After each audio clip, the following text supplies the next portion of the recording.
الحمد لله رب العالمين والصلاة والسلام على أشرف خلق الله وسيد المرسلين وعلى آله وصحبه أجمعين. رب اشرح لي صدري ويسر لي أمري واحلل عقدة من لساني يفقهوا قولي. اللهم انفعنا بما علمتنا وعلمنا ما ينفعنا وزدنا علما. آمين يا رب العالمين. کتاب الزہد کا ہم مطالعہ کر رہے ہیں ریاض الصالحین میں سے. وعن ابی ہریرہ رضی اللہ تعالی عنہ قال قال رسول اللہ صلی اللہ علیہ وسلم. سیدنا ابو ہریرہ رضی اللہ تعالی عنہ سے روایت ہے کہ رسول اللہ صلی اللہ علیہ وسلم نے فرمایا: انظروا الی من هو اسفل منکم وَلَا تَنْظُرُوا إِلَى مَنْ هُوَ فَوْقَكُمْ. دیکھو، نگاہ کرو ان لوگوں کی طرف جو تم سے کم تر ہوں، اور ان لوگوں کی طرف مت التفات کرو، مت دیکھو جو تم سے برتر ہوں. فَهُوَ أَجْدَرُ أَلَّا تَزْدَرُوا نِعْمَةَ اللَّهِ عَلَيْكُمْ. تو یہ رویہ زیادہ قرین قیاس ہے اس سے کہ تم اللہ تعالیٰ کی جو نعمت تم پر ہوئی ہے اس کی ناقدری نہیں کرو گے. اسی کے ساتھ دوسری روایت ہے: اذا نظر احدکم الی من فضل علیہ فی المال والخلق.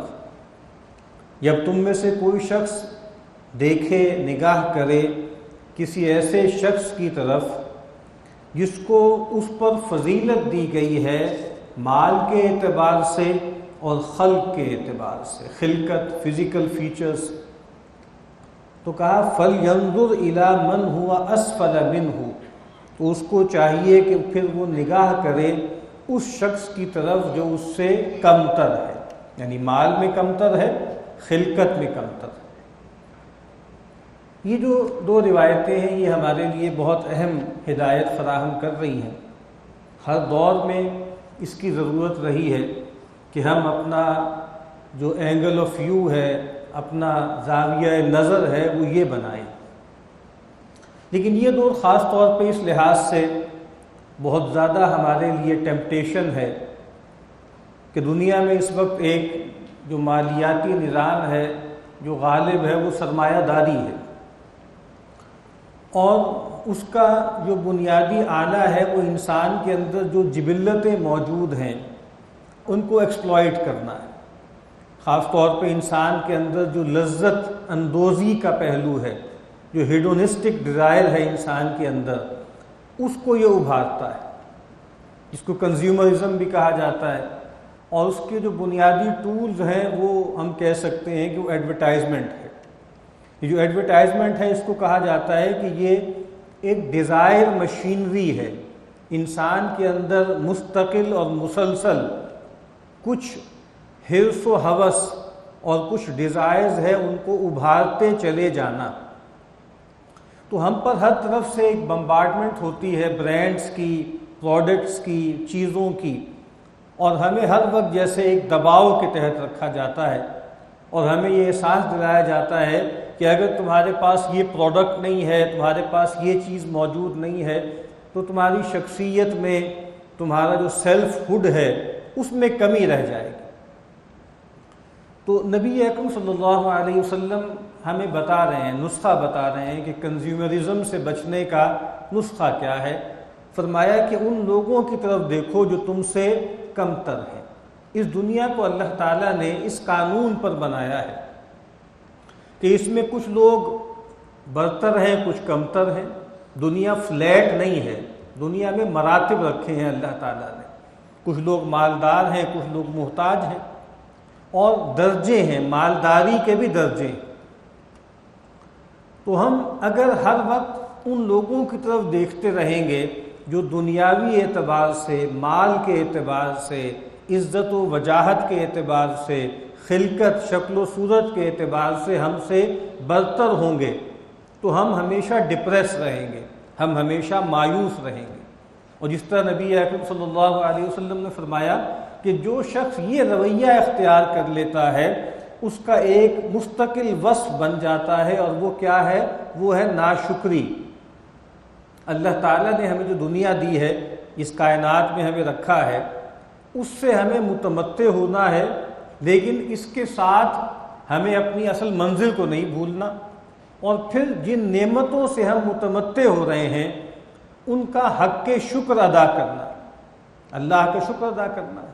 لیکن اگر آدمی ہر وقت اپنے سے اونچی کلاس کے لوگوں کو دیکھتا رہے گا تو اس کا بہت کم امکان ہے کہ اس کے اندر شکر گزاری کا وصف پیدا ہو۔ اگلی روایت میں فرمایا کہ جب تم دیکھو کسی ایسے شخص کو جس کو مال میں برتری دی گئی ہے، تم سے زیادہ مالدار ہے، شکل صورت تم سے بہتر ہے، خلقت میں تم سے بہتر ہے، تو فوری طور پر کیا کرو؟ ان لوگوں کو دیکھو جو تم سے کم تر ہے، مال و دولت میں، شکل و صورت میں، فزیکل فیچرز میں۔ تو یہ نہیں ہو سکتا، انسان کتنا ہی غریب کیوں نہ ہو، کچھ لوگ ایسے ہوں گے جو اس سے بھی کم تر ہوں گے، تو اس سے انسان کے اندر شکر گزاری کا وصف پیدا ہوتا ہے۔ شیخ سعدی علیہ رحمہ کی ایک حکایت بیان ہوتی ہے کہ ایک موقع پر وہ گزر رہے تھے، چل رہے تھے سڑک پر، تو ایک دم ان کو خیال آیا کہ میرے پاس جو ہے وہ جوتے ہی نہیں ہیں، میں اتنا فاضل آدمی ہوں، اتنا صاحب علم آدمی ہوں، اور اللہ تعالیٰ نے مجھے کس حال میں رکھا ہوا ہے کہ میرے پاس جوتے تک نہیں۔ اب وہ تھوڑا آگے گزرے اور دیکھا کہ جامع مسجد کے پاس ایک شخص بیٹھا ہوا ہے اور اس کے پاؤں ہی نہیں ہیں، تو پھر فوری طور پر انہیں عبرت ہوئی، انہوں نے توبہ کی اپنے اس خیال پر اور اللہ کو شکر ادا کیا۔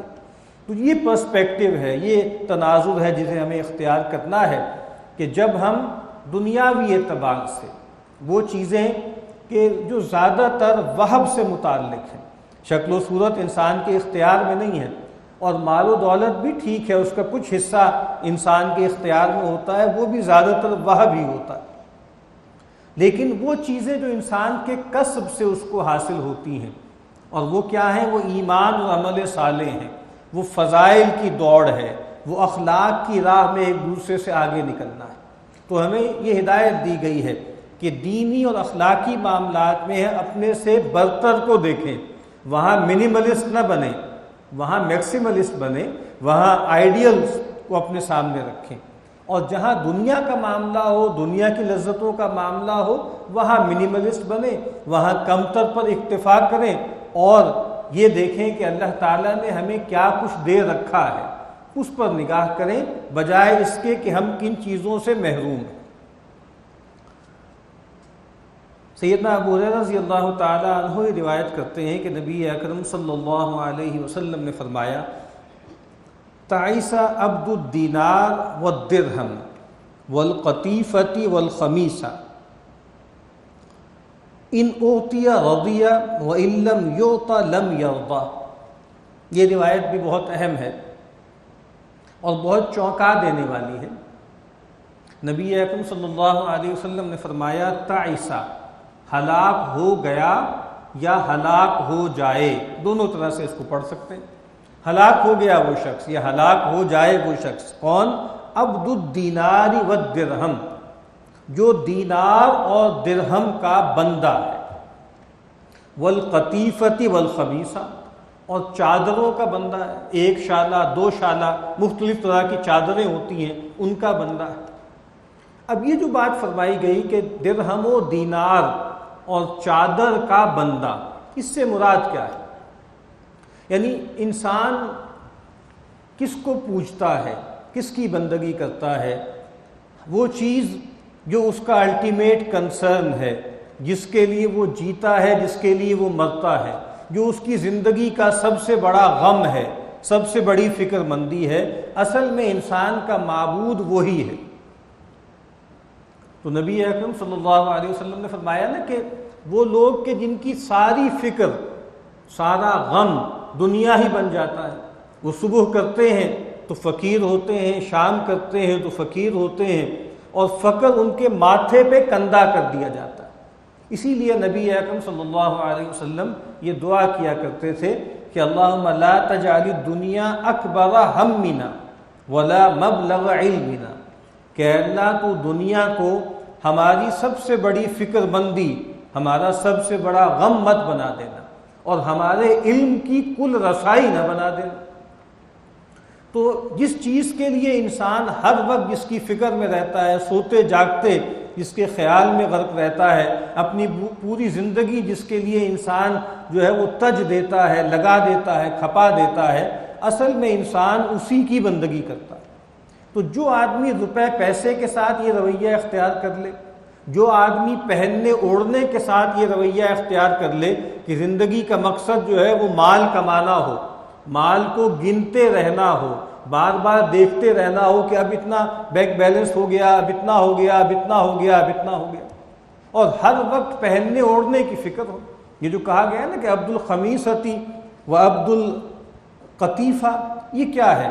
جس طرح آج آپ دیکھیں نا برانڈز ہوتے ہیں بڑے بڑے، کہ پیئر کارڈین ہے، یہ جو ہے وہ گوچی ہے، یہ شنیل ہے، یہ لوئی وٹونے ہے، یہ کیا ہے؟ یہ برانڈز ہے جن کی ٹائی، ایک ایک ٹائی جو ہے وہ لاکھوں میں ہوتی ہے، ایک ایک سوٹ جو ہے وہ 20-20 لاکھ روپے کا ہوتا ہے۔ اٹیلین شوز ہیں، وہ ایک ایک جوتا ہے اس کی قیمت 4-4 5-5 لاکھ ہوتی۔ اور کچھ لوگ ہوتے ہیں ان کی ساری زندگی بس جیسے اسی برانڈ کانشیسنس میں ہی گزرتی، اور ہر وقت ایک سٹیٹس انگزائٹی کا شکار رہتے ہیں کہ بھئی فلاں چیز، فلاں برانڈ جو ہے وہ میرے کولیگ کے پاس ہے، میرے ہمسائے کے پاس ہے، میرے فلاں رشتہ دار کے پاس ہے، اور میرے پاس وہ سوٹ ہی نہیں۔ تو یہ کیا ہے کہ انسان جیسے انہی میں جیتا اور انہی میں مرتا ہو کہ مجھے ان برانڈز کے کپڑے، ان برانڈز کے جوتے مجھے حاصل کرنے۔ تو یہی بات اللہ کے نبی فرما رہے ہیں کہ چادر کا بندہ، تو چادر کا بندہ کا مطلب یہ تھوڑی ہوتا ہے کہ وہ چادر کو سامنے رکھ کے اس کے آگے ماتھا ٹیکے گا۔ تو جس طرح میں نے عرض کی ہے کہ ان برانڈز کے کپڑے ہیں اور ان کے حصول کے لیے انسان اپنی پوری زندگی لگا دے، کھپا دے۔ تو فرمایا کہ درہم و دینار کا بندہ، شالہ، 1 شالہ 2 شالے کا بندہ ہلاک ہو گیا یا ہلاک ہو جائے۔ اس طرح کے بندے کا رویہ کیا ہوتا ہے؟ اللہ تعالیٰ کو اگر وہ مانتا ہے تو وہ رویہ کیا ہوتا ہے؟ ان اوتیا رضیہ وان لم یؤت لم یرضی، اگر اس کو دیا جائے، عطا کیا جائے تو خوش رہتا ہے، راضی رہتا ہے، اور اگر اس کو نہ دیا جائے تو راضی نہیں رہتا۔ یہ ہم کہہ سکتے ہیں کہ اللہ کے حوالے سے بھی اس کا رویہ یہی بن جاتا ہے، بندوں کے حوالے سے بھی اس کا رویہ یہی بن جاتا ہے۔ یعنی یہ جو ایک افادہ پسندی ہے، یہ جو ایک یوٹیلیٹیرین آؤٹ لک ہے کہ اللہ سے خوش ہے جب تک کہ اللہ مال دے رہا ہے، اللہ تعالیٰ نواز رہا ہے۔ وہ سورہ فجر میں فرمایا نا کہ اذا مبتلاه ربه فاکرمه ونعمه فیقول ربی اکرمن، جب اللہ تعالیٰ جو ہے نوازتا ہے، اس کے رزق کو کشادہ کر دیتا ہے تو کہتا ہے میرے رب نے میرا اکرام کیا، میری عزت کی، مجھے نوازا۔ اور کہا کہ یہی انسان ہے، وَأَمَّا إِذَا مَبْتَلَاهُ فَقَدَرَ عَلَيْهِ رِزْقَهُ، اور وہی اللہ جب اس بندے کی جانچ کرتا ہے اور اس کے رزق کو تنگ کر دیتا ہے، فَيَقُولُ رَبِّي أَهَانَنِ، تو وہ کہتا ہے میرے رب نے تو مجھے رسوا کر دیا، مجھے ذلیل کر دیا۔ تو کہا کہ اللہ سے اس کا تعلق بس یہی ہوتا ہے کہ جب تک اللہ مال دے رہا ہے، اولاد دے رہا ہے، اقتدار پر اس نے رکھا ہوا ہے، دنیاوی وجاہت اللہ کی طرف سے آئی ہے تو بڑا راضی ہے، نہیں جی نہیں، اللہ کا بڑا شکر ہے، یہ بڑا کرم ہے، اللہ دینے والا ہے۔ اور جیسے ہی کوئی آزمائش آتی ہے، کوئی تکلیف آتی ہے، وہ ناراض ہو جاتا ہے۔ اور یہی رویہ اس کا اللہ کے بندوں کے ساتھ بھی ہو جاتا ہے کہ بندوں سے وہ تعلق بھی مفادات کی بنیاد پر رکھتا ہے۔ یعنی انسانی تعلق کا وائرس کیا ہے؟ انسانی تعلق کا وائرس ہے مفاد پرستی اور خود غرضی، کہ میں اپنا ہر تعلق اس بنیاد پر قائم کروں کہ مجھے اس سے یہ فائدہ ہوگا، اس سے یہ فائدہ ہوگا، اس سے یہ فائدہ ہوگا، یہ فوری فائدے ہیں، یہ مستقبل کے فائدے ہیں۔ اسی بنیاد پر میں اپنی پبلک ریلیشننگ کروں، اپنی نیٹ ورکنگ کروں کہ بس مجھے لوگوں سے فائدے حاصل کرنے ہیں۔ تو یہ جو مفادات کا تعلق ہے یہ گویا تعلق کی نفی ہے۔ تو یہاں فرمایا کہ اللہ سے بھی تعلق یہ ہو جاتا ہے، بندوں سے تعلق بھی یہ ہو جاتا ہے کہ اگر اس کو دیا جائے، اس کو کچھ ملتا رہے دوسروں سے یا اللہ سے تو خوش رہتا ہے، راضی رہتا ہے، اور جب رک جائے، نہ دیا جائے اللہ کی طرف سے یا بندوں کی طرف سے کوئی فائدہ نہ پہنچے تو ناراض ہو جاتا ہے۔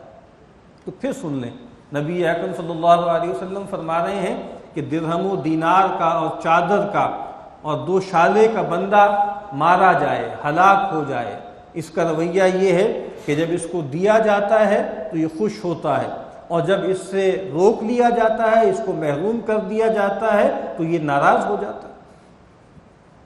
سیدنا ابو ہریرہ رضی اللہ تعالی عنہ فرماتے ہیں لقد رأیت 70 من اہل الصفہ، کہ میں نے اہل صفہ میں 70 افراد ایسے دیکھے ہیں۔